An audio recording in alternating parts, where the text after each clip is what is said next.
Қартайған шағында Қарасай батыр балаларына былай деп өсиет айтыпты. Сендер тіршілігіңде әулие атанған Алтынай абыздың немересі Қарасай батырдың балаларысыңдар. Жақсы қыз жағадағы құндыз, жақсы ұл көктегі жұлдыз, жақсылап ұғып алыңдар.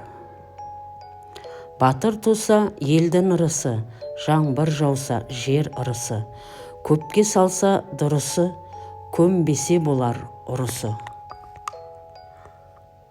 Алдымен елдің жердің қамын ойлаңдар, сөзіме терең бойлаңдар. Дауға араласпай, әділін хақ тіліп, айтар биге жүгініңдер. Әулекі би ат үстінен билік айтып, елді бүлдірер. Қара қылды қақ жаратын, елінің ығын табатын, көпті ұйытатын биді алыңдар.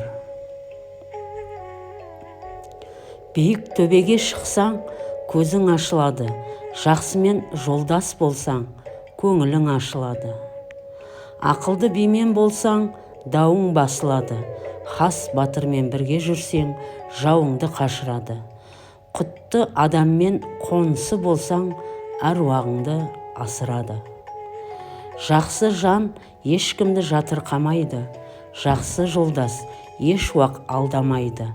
Әңгүдік жаман ғана сөзіңді тыңдамайды. Арғымақ аттың баласы аз оттап көп тыңдайды.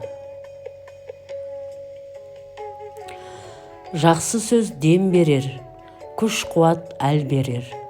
Батыр 4 ұлына 4 асықты жілікті тұтас мүжітіп, 4 асығын алып, 10 жақ босағасына апарып, көміпті де, былай депті.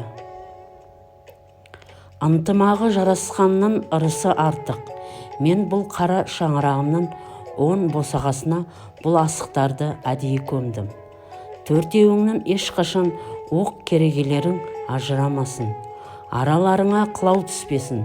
Сонда береке құттарың тасып, жақсылық өзі келеді деп.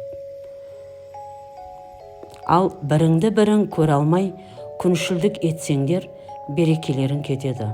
Осыны кейінгі ұрпақтарыңа аманат етіп жүріңдер.